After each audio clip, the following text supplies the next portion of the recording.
All right. Thanks for coming to the session. How many people here are your company's hiring, or you're hiring for your team, or things like that? Okay, fairly. How many people of those people that are hiring are like, I cannot find good engineers to join my team? Like, nobody has this knowledge. Like, where's this next generation going to come from? Yeah. So that's one thing that I hope to cover in this, because we have faced that challenge as well. So I have titled it DevOps, the Next Generation. Hopefully there's a bunch of Star Trek nerds out there who know that this is not Chewbacca and get really upset. Yeah. This is Wesley Crusher. For those who are not familiar with Star Trek, the Next Generation, Wesley Crusher, played by Will Wheaton, largely known around the internet as the annoying kid that was on the Starship Enterprise. And in particular, the episode that this is from led to this meme where Captain Picard tells Wesley to shut up. And Wesley's trying to explain that if he were an adult, he would be taken seriously and people would actually listen to him. And then his mom tells him to shut up, and that kind of ends the scene. It's actually a perfect example of what we shouldn't do when we have interns, when we're trying to mentor people. And Wesley does have a good point.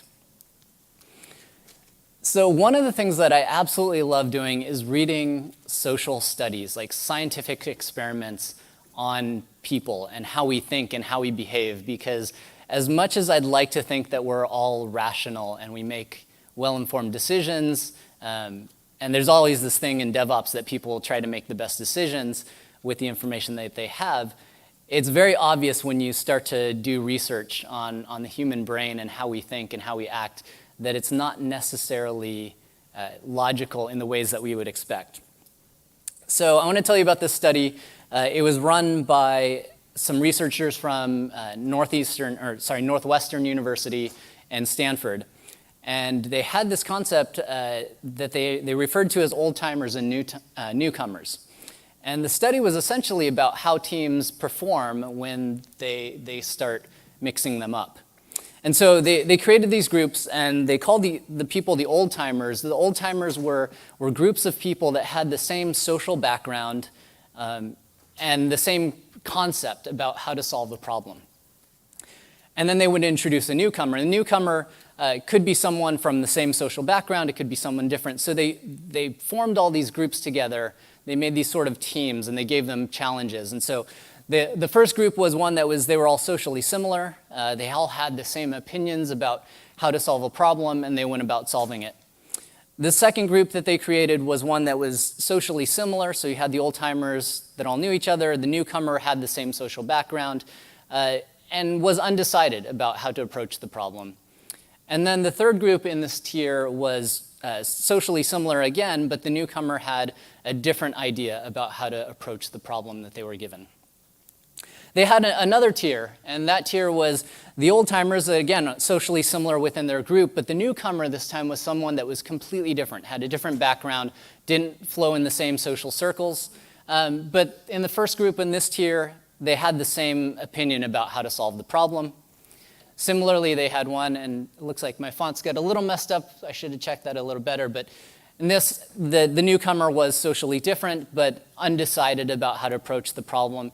And then, again, on the end, newcomer is socially different, but had a completely different opinion about how to solve the problem. So I want you to think about these groups, think about the situations that you've been in these groups, how you've performed, how you've worked with those groups, and I'll get back to the results in a bit. Just to tell you a little bit more about who I am, though, when I asked you that question about hiring and finding people, I'm Jason. I'm a senior technical evangelist at Datadog. At Datadog, we are hiring all over the place. All of our technical teams are hiring. We're hiring in our offices in New York, Boston, Paris. We're also hiring a ton remotely. I'm on the evangelism team, and we're hiring. And we face that challenge that a lot of you are, where it's a struggle to find people that have the skills that we need. And so we're constantly thinking, how do you get that next generation? How do we prepare that next generation of engineers or whatever we need to have those skills so that we don't have such a struggle? My contact info, I'm getbisect on Twitter, jason.ye@datadoghq.com. If you have any questions, if you'd like to chat afterward, you think of something when you go home tonight, feel free to hit me up on either of those. Happy to have conversations. A little bit about Datadog. We are an observability platform. We're sponsoring ChefConf, so if you head upstairs to the expo hall, we're right in that first door, the giant purple booth. But we do observability, so we gather your metrics, your traces, your logs, and we now have synthetic tests as well. So try to give you good observability on everything going on in your systems. We operate at a massive scale, trillions of points of data every day. And we are hiring, as I mentioned. So if you're like, I'd rather be on the other end of the spectrum, not think about maybe my pipeline so much, I'm looking for a new challenge, come talk to me as well. But the general idea, I think, behind all of this, and when we think about what's our pipeline look like, what's the next generation of ops engineer or developers or anything like this, it really comes down to building better teams, right? We're trying to hire people on our teams because we want people that are skilled, that can help us out. And when it comes down to that, it really matters about diversity. So back to this study, they asked these teams to self-assess. They gave them a bunch of problems, had them work through it, and they were like, great, how did you do on these? How do you think your results were? And the team that felt that they did the best was, probably to no surprise, the team that the newcomer was pretty much the same as the old-timers, had the same social circles, had the same concepts, the same ideas of how to solve the problem. On the flip side, the team that felt they did the absolute worst, the team that just hated this, was the one that was the diverse team, the team where the newcomer had different social background, had different concepts of how to solve the problems. That team just struggled. They did not have a good time. But the interesting thing about the study was when they rated the actual performance, how well these teams solved the problem, it was the exact opposite. The team that breezed right through it because they all seemingly fit together and everything went smoothly, actually performed the worst. Came up with the worst solutions in the timings of it, the worst performance of those solutions. The team that really struggled actually came up with the best solutions. So it's interesting because they actually named the title of the study is called "The Pain is Worth the Gain." And so it really dives a little bit deeper into that. But if we dive into the scientific theory that they came up with of the why, it really comes down to this, is that you have a group of old-timers, people that are set in their social circle, and you have the newcomer that's there. And one of two things can happen. One is that the newcomer is just completely ostracized, which usually actually doesn't happen. What ends up normally happening is you get at least one ally, and that ally is somebody from the old-timers that realizes they have a new team member and decides to at least try to be friends with them or understand where they're coming from, right? So the newcomer has a different concept, and what it does is it causes that old-timer to start to question. If I've got a preconceived notion, somebody else has a different idea, at the very least, it makes me question their idea. And most times it actually causes them to question both ideas. And what that forces us to do is to look at the data, right? You have two competing ideas, especially as engineers. This is something that we're prone to do, is to actually look at the data. Why do I have this belief that my approach is better? If I analyze that other one, what are the pros, what are the cons, how can we actually compare these? So when it comes down to mentorship and having interns on our teams and starting to build that next generation, well, there's obviously the super obvious one is, well, you can teach them. And I think that's what everybody understands when we talk about mentorship, is the idea of like, oh, cool, I get to teach someone. There's the obvious Whitney Houston quote, which I felt was obligatory, right? Children are the future, teach them well. But I particularly like this quote from Isaac Newton. I mean, Isaac Newton, foundational person in the history of scientific discovery, and yet he said that if he has seen further all the progress that he has made, it's because he stood on the shoulders of giants. The idea that he didn't have to rediscover a bunch of stuff. He could take those old discoveries and leverage them. And so when it comes down to that, one of the benefits is that your interns, the people that you're mentoring, can teach you. How many people here have a formal CS degree? You went to university, you got a CS degree. Okay, I think I counted like 6 of you, right? And there's 30-something, 40-something people in the room. I didn't get a CS degree. I don't know why people let me touch computers. I mean, I got a design degree, right? I made pretty pictures in college. Like, that makes me totally unqualified. But yeah, we still do it, right? Because we've picked up experiences. The cool thing about having interns is if you're pulling these kids out of university and they're going through formal CS programs, you can learn a lot from them.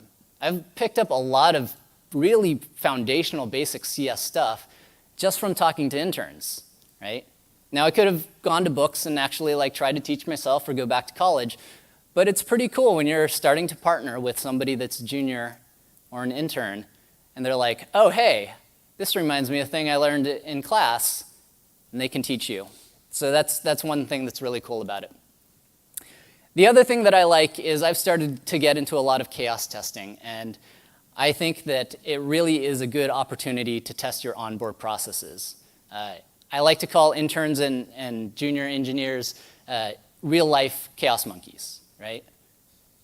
How many of you have onboarded somebody new and something broke? And it's pretty common, happens all the time.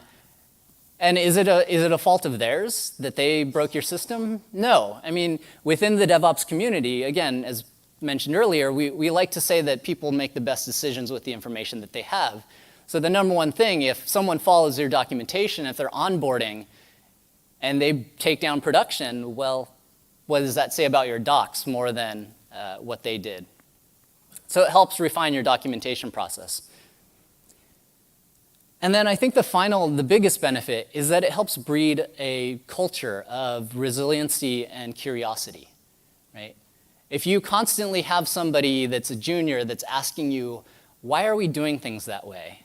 Why was this built in a certain way? What's going on here?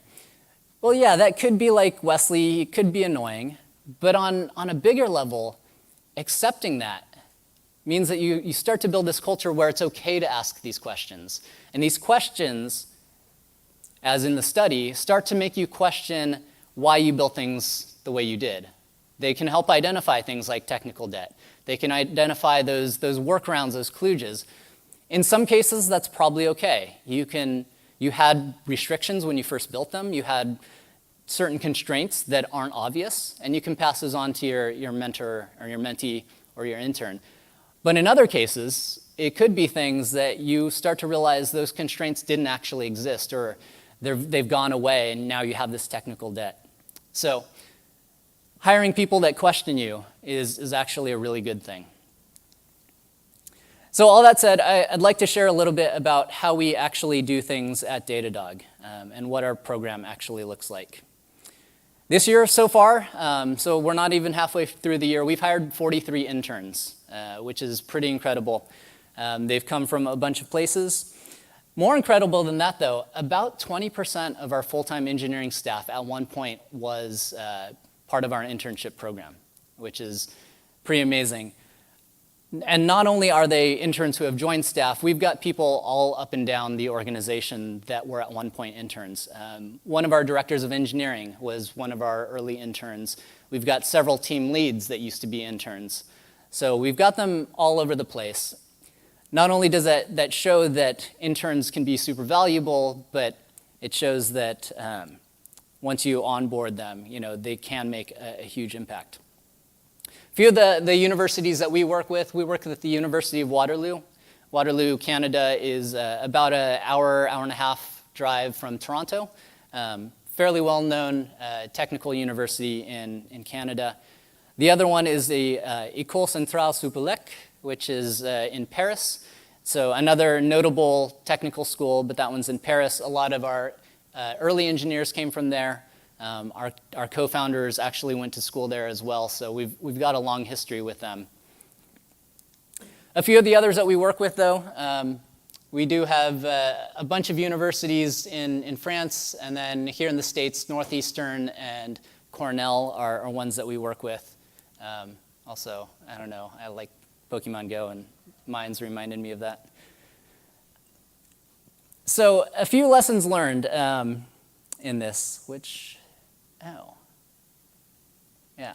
sorry, looking at my notes. The first lesson that we learned in actually running these programs is that hiring is super hard and not to give up. So I want to introduce you to Elijah. This is Elijah as an intern. Elijah was an amazing intern. He was at the University of Waterloo. He was one of our first. There's actually these great photos of him not only doing engineering work at Datadog, but assembling whiteboards, because it was early enough that we were a tiny company and we needed to build whiteboards and actually start to set up an office. So that was back in 2013. 3 years later, though, Elijah looked like this. Apparently, college had stressed him out and he'd lost all his hair. But Elijah was fantastic. He did a bunch of internships. The way that they work at Waterloo is they divide the year up into 3, and so a 4-month rotation. And so every other segment, you are interning or doing a co-op program at an actual company. So he'd done a number of rounds. In 2016, we hired him back as a full-time engineer on our metrics intake team. And so he came back and he had this great experience with us in 2013 as an intern.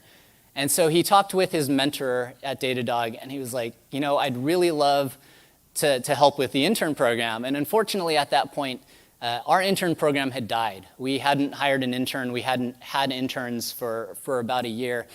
And so he got amped. He was just like, I had this fantastic experience. I want other students to have that as well.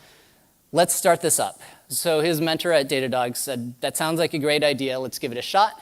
They went back to the University of Waterloo, worked with the university. So the university brings on companies. And so they got Datadog within the program.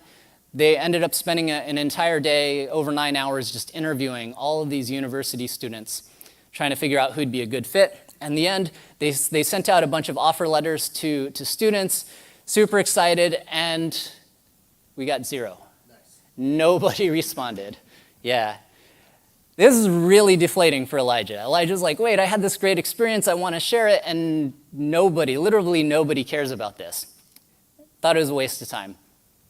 Thankfully, Elijah's mentor said, it's one data point, let's try it again, just to be sure, right? So they waited till the next semester, still involved in the program. They sat through 9+ hours of interviews, talked to all these students, sent out a bunch of offer letters, and they got one student. So that was also super deflating. So Elijah's like, man, 2 times, this is not good. We should probably give up. And they decided, well, let's do it just one more time, right? If it doesn't work this time, we'll scrap the program. That'll be the end of it. We'll never talk about it again. And the fantastic thing is they spent another 9 hours. They talked to students. They sent out offers, and they got 7. So they realized that they had this snowball effect. This is actually, if we were to chart it, because we do graphs at Datadog, so that first winter 2017, they got nobody. And then they got that 1. And then they got 7. And then the following semester, they got 7. And then the semester after that, they got 13.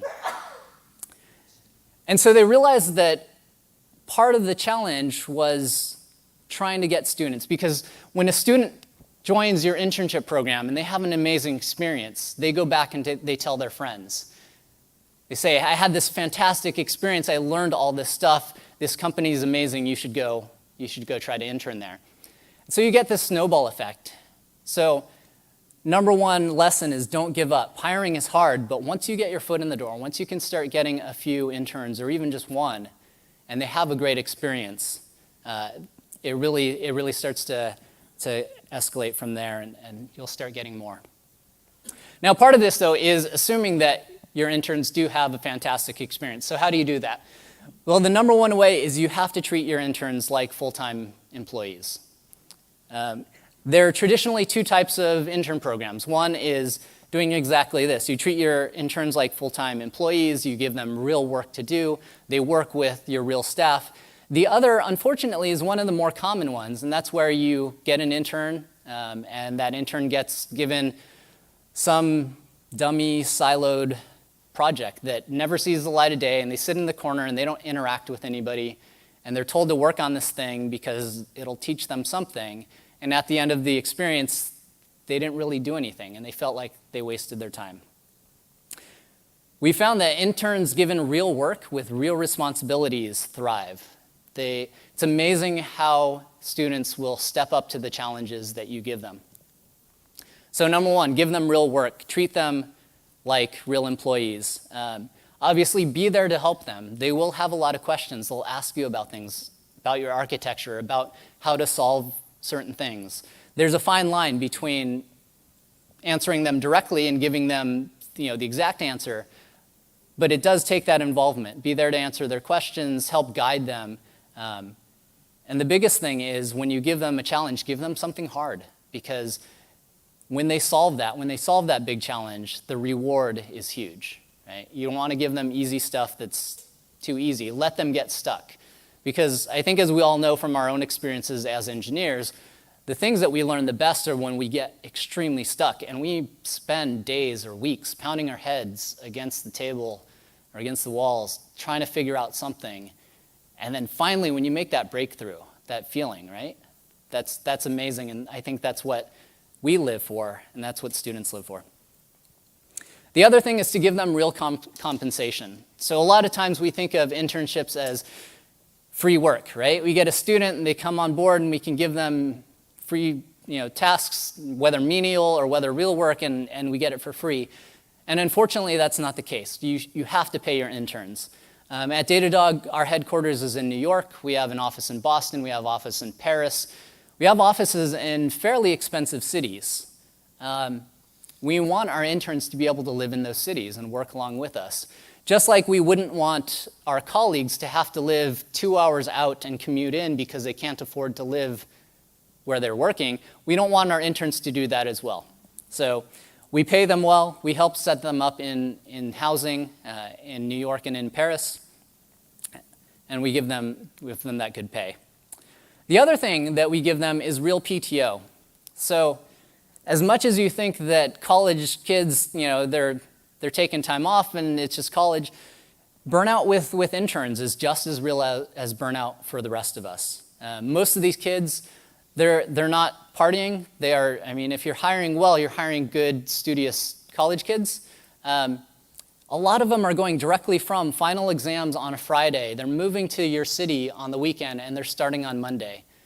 They don't have a whole lot of time off. So allowing them to either accrue PTO or giving them a set amount of PTO for their time with you is really, really useful. And the final, most contentious is to give them production access. Not everyone in Datadog is completely on board with this, and it's something that we debate a lot, but a lot of us believe that with great power comes great responsibility, and teaching your interns about that is critical.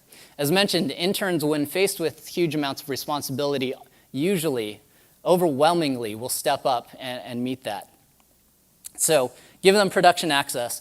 Also, with that comes that live chaos monkey, right? If you have things documented and they're following your documentation and they're taking down production, the problem isn't that you gave them production access. The problem is that your documentation, your guidelines, your safety checks, things like that, probably need to have a better look at.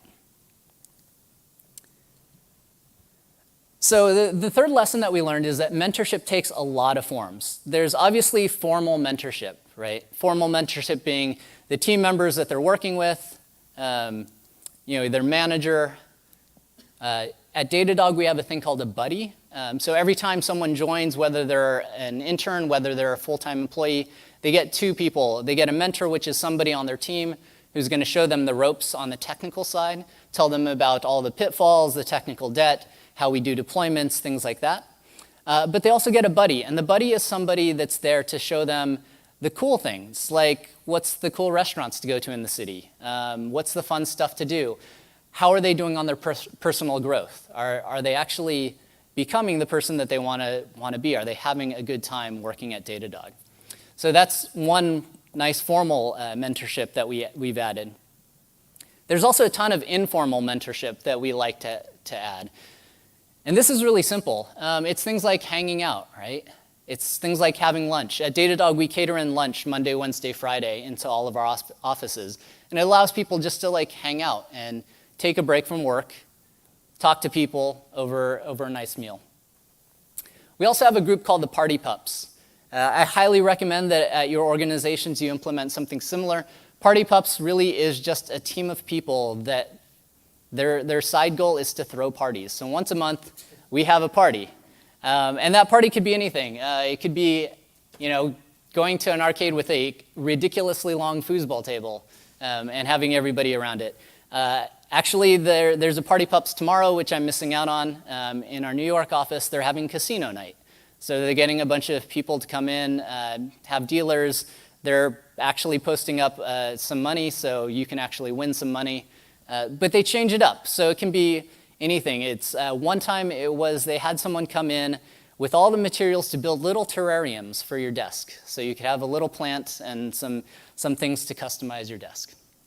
So makes it fun, but it gives people a nice social outlet, right? So they can start to connect to people outside of their team and get more interaction and essentially be treated like a colleague, because at the end of the day, that's really the important part. Another thing that we do is Donut. There's a thing called donut.ai. It's actually a service, but it really is just a bot on Slack. So if you're in the Donut channel on Slack, it will randomly every 2 weeks pair you up with somebody else in that channel. And the idea is you're paired up, and in this case, the screenshot was me and a guy named Henry. Henry is in Boulder, Colorado, on our support engineering team. And so essentially it was like, hey, you and Henry, sometime this week, go out, get coffee. Obviously, Henry being remote, I'm also remote. We ended up doing it over a Zoom call. But even just that, take some time, start to meet people, again, outside of your team within the larger organization so you can get together, get to know people. So talked about how we do things, talked about the reasoning why.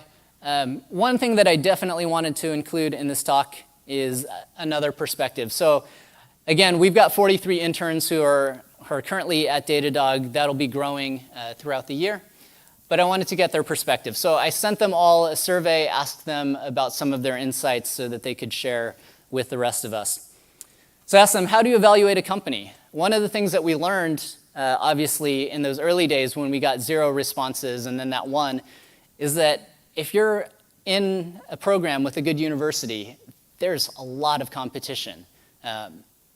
If you decide to partner with the University of Waterloo, you're competing with Datadog. You're competing with PagerDuty, who has an amazing staff. You're competing with Shopify and Spotify and a bunch of other really cool companies. So there's a lot of competition to get these bright kids. So I asked them all how they evaluated companies, and by and large, they almost all boiled down to what this one intern said. And he said, show me that I'll be a better engineer than when I started, right? This really boils down to providing them with that interesting real work with real challenges. But yeah, nearly every response was some sort of riff on this, about doing cool stuff, learning new things. A few of the other things that did get mentioned, though, within that was having good mentors, having a good culture within your company, and compensation. So a lot of these kids, they are looking for that compensation. They want to know that they're going to be rewarded and going to be able to live decently well in the cities where you're at. So I also asked them, what are some things that would make them consider going back to a company, right? Because I think if we're starting to consider this as a pipeline problem, it becomes much easier to hire students who have already onboarded, who already know about your systems. They can essentially get hired and immediately get to work. So similar response to this. I had assumed that things like compensation, culture, people that they liked, those all played a factor, but ultimately, almost all of them said this, is that they'd go back to a company if they knew they could make a difference there. Right? If they knew that by joining this company, they could make an impact. And I think that stems from giving them, again, that real work, but also, having work that is meaningful. So then I asked them, what separates a good mentor or even a bad mentor from a great one? What are you looking for in mentorship? And I liked this answer that one of the interns gave me. It said, a great mentor actively pushes you every once in a while to make sure you don't get comfortable. Another one said that it's sort of like a sixth sense. There's a fine line because they all wanted freedom, but they want regular follow-ups. They want availability. And most of all, they want engagement from their mentors. So provide them with tips, provide them with guidelines for best practices, but ultimately maybe don't provide them with the exact answer. Don't provide them with the detailed steps of how to implement something. If it comes down to it, if you're on the ops team, it could be like, hey, set up a new node and get Kubernetes running on it. Where they actually have to do the research and start to implement that and face those challenges themselves. But don't give them the step-by-step detailed instructions. And I think the final question that I asked them is, what is something unexpected that a company has done to make the experience great? Because ultimately, we want to give them great experiences, so again, they'll tell their friends, and we'll get that snowball effect and hopefully get more interns. And I like this response, but I was super saddened by it. And it was the response, what's something unexpected? Well, unexpected was they made me feel genuinely cared for as a person. And that made me sad because I think, again, it points out that a lot of times our interns and the people that we're bringing on, junior engineers, don't necessarily feel like they're equals, like their colleagues. So this should be the norm. A few other things that came up, though. One person did mention party pups and the socials because they felt that they were being engaged as equals. Another one actually mentioned that not only PTO, but medical benefits. So unfortunately, at Datadog, we don't provide that. But they said that at one of their previous co-ops, they were provided medical benefits. And they noted that this was great because they got vision and dental, and he needed new glasses. But without that insurance, he wouldn't have been able to get those glasses. So I think, again, it points out that the people that you're looking at for internships really are just like the rest of us. They are, even though they're junior engineers, they are engineers with needs. So start to consider that. I know we have at Datadog as well. So just to recap everything, hiring interns is beneficial for everyone, right? It benefits, obviously, the students because they're getting to learn, they're getting real-world experiences, but it can benefit you a huge amount, not only from having them do work that you need to be done, but helping to teach you new ways of doing things, helping to give you new perspectives. The other recap lesson, hiring interns is hard, but do not give up. You do get that snowball effect. Interns and students talk to each other. They will, if they have a good experience, they'll share it. If they have a bad experience, they'll share that too. So be aware of what you're providing to them. Part of that is treating them like full-time staff members. Right? Giving them PTO, giving them pay, treating them like real engineers, giving them that experience of what it'll be like when you, or should you, ever hire them. And then mentorship takes a lot of forms. So don't just think of your mentorship as giving them the answers when they ask questions or about telling them how to do things. Give them challenges and then be there for them socially, right? Hang out with them. Show them what it's like not only to have the life of an engineer in a workplace environment, but outside, helping them to be the people that they aspire to be. So with that, that's all I've got. Open to questions. Also, if you know someone that'd make a great intern and you don't have a program set up and you'd like them to have a great place to go, we do have an email for that, internships@datadoghq.com. So happy to take recommendations if you know some bright young students. Cool. Questions? Oh, yep. What's your reasoning behind restricting it to a certain number of colleges? So right now, we restrict it to a certain number of colleges primarily because we feel that they have good programs and they help us with the vetting. And so there's a little bit of that. There's also in the way, we definitely prefer Waterloo and École Supérieure, or Centrale Supérieure, because of that program that they have where it is that 4 months on, 4 months off. So that regular cycle definitely helps us.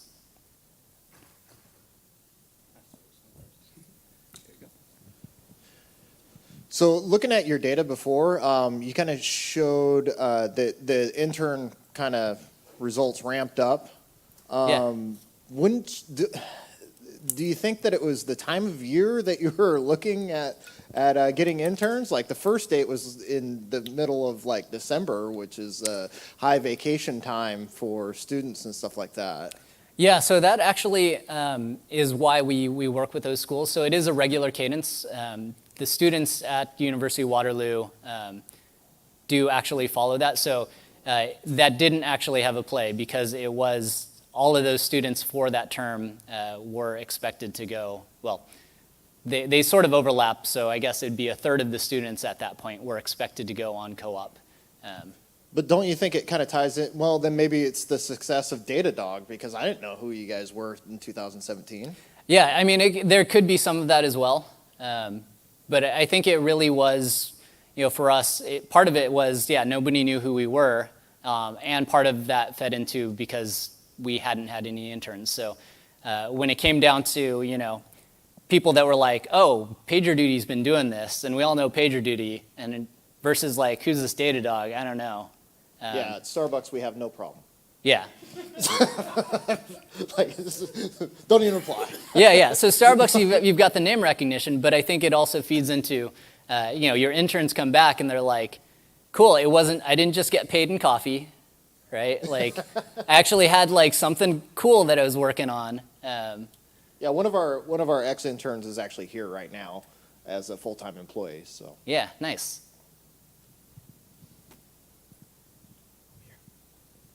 Hi, your talk was great, by the way. I just wanted to ask, okay, you said you don't have a formal CS degree. What was your, education? Like, how did you get to where you are today?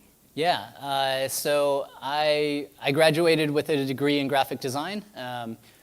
So I guess the way that I got to where I am today was essentially Asian kid, good at math and science, so you should be an engineer. So I learned, my dad was, surprisingly, when I was a kid, he got a computer, which my mom got super angry at him for because he spent way too much. Because he was just like most of us, he's like, how much RAM can it take? And at that point, they're like, it takes 4 megabytes. That'll be like $2,000. He's like, 4 megabytes, right? And so it was cool, though. He got this computer, and I ended up, he got me some resources, so I learned BASIC, and throughout school, just kind of picked up programming here and there. So even though I graduated in graphic design, thought it'd be more on the front end of web design, I ended up trending towards back end and doing development and putting together computers when I was a kid. So kind of did it all. So what is Datadog's opinion on people, or not people, but on interns who don't have a degree? I know you don't have a actual pipeline for that, but is it something that's being considered? I'm a boot camp student right now, that's why I ask. Yeah. So we generally don't do internships with people who aren't part of formal university programs, simply because with those programs, we do internships for credit, kind of a thing. So there's the partnership there. That said, we do hire a ton of people from coding boot camps. So primarily, they get hired into a lot of our support engineering roles, which is actually a fantastic place. If you're thinking of, well, I can't hire interns or juniors into very core roles, support engineering for us is fantastic because it means those people are seeing the problems that our customers have. So while they may not be contributing a lot of code to the core product, they still are able to, but they're able to understand a multitude of architectures from all of our customers. So customer may come in one day and be like, I have a Windows virtual machine that has a problem with this, whereas the next day it could be somebody that's running on AWS and has a problem with a Lambda. So we do hire a ton of people from code schools as well. So if you are looking for a job, we should talk. Thank you. So aside from those two feeder schools that you guys have, do you have other feeder schools like that is US based? Yeah. So the other slide, I should have been a little more explicit. The main schools that we work with are Waterloo and École Centrale Supélec. But we also work, at least with U.S. schools, with Northeastern University, which is in Boston, and Cornell are the two primary schools that we work with. I think we've had a few students from other universities, but those are the ones where we actually work with those universities because they have established programs. Right. So within these schools, how do you interact with like the pipelines? Like, do you go directly to the department, or do you go through organizations for hackathons, or? Yeah, so we work with those schools because they do have formalized programs. So essentially, you would, if you wanted to become part of it, you would talk to those universities, ask them about the program, and they would slot you into whatever they are in the cycle for the next one. The nice thing, too, about those universities is they do vetting against the companies. So you won't have just some random, child slavery person that's just like, give me kids. Like, they actually do follow up and ensure that you've got a good program because they are just as interested in the student's success. So, yeah. Hey, since you started this, have you seen as a company a significant change in your strategy as far as product delivery or just how you function as a company with the new blood you're influxing into your org? Oh, that's a good question. Yeah, I mean, we definitely, I think the biggest thing that I've seen is culturally we've changed, right? There's, so essentially the co-op or intern students come in waves because they do have those 4-month cycles. So generally every 4 months we get a new group of interns. And so one of the biggest things that I've seen at Datadog is just the culture of, it used to be when there were only a few, not every team got one, and you generally wouldn't know, right? You'd just be like, oh, that team has a new person. And now I feel like there's far more of a bigger welcome celebration. So people know when a new class of interns is coming in, and there's a lot more around that of welcoming them into the Datadog fold. You did ask also about product, and as far as product, I haven't seen really any changes. Product still kind of operates the way it does, so yeah. Just a quick question. I like that you went and collected the information from your interns directly to find out what their feedback was. Did you have any trouble collecting honest feedback or critical feedback from your interns, and was there anything that you set up to help create that open flow and open communication? Yeah, so one of the reasons why I didn't actually credit any of those quotes is because in order to help solicit more honest feedback, I set it as anonymous. So yeah, I couldn't credit them, but at the same time, I did that to hopefully elicit more honest responses. Some of them there wasn't really anything super critical. One person did mention about the medical insurance, that we don't do that, which is unfortunate. I've talked with our HR department. It's something that they've sort of considered, but generally it's not really viable at this point from their perspective. So, yeah. I didn't see anything that was extremely negative, though. I think everybody's had a pretty good experience.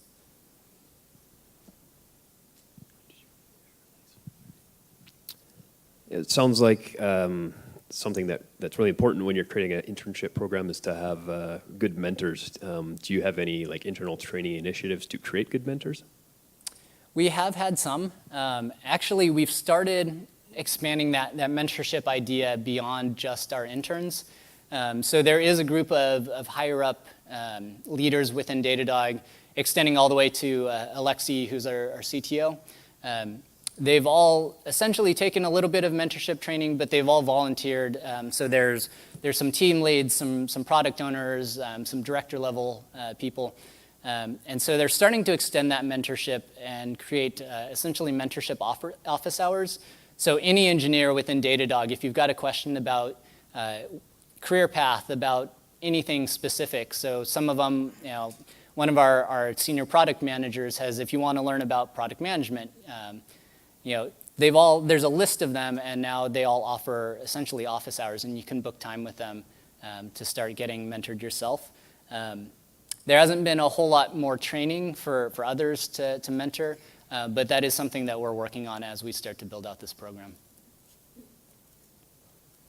Hi, how's it going? My name is David. I am a teaching assistant at a local coding boot camp called Codefellows. I just wanted to ask, would you ever consider opening up your internship program to basically people who come from more of a coding boot camp background and not so much the university? One big problem is that for many of the students who graduate is that it's very difficult to get hired because of industry prejudice towards people who have CS degrees as opposed to people who don't. And would it be possible for me to just advocate here and now? I know that's a lot to ask, but would you ever personally consider opening it up? Personally, I would, but I'm not part of the team that actually runs that. But I could pass that along, yeah. Oh, cool.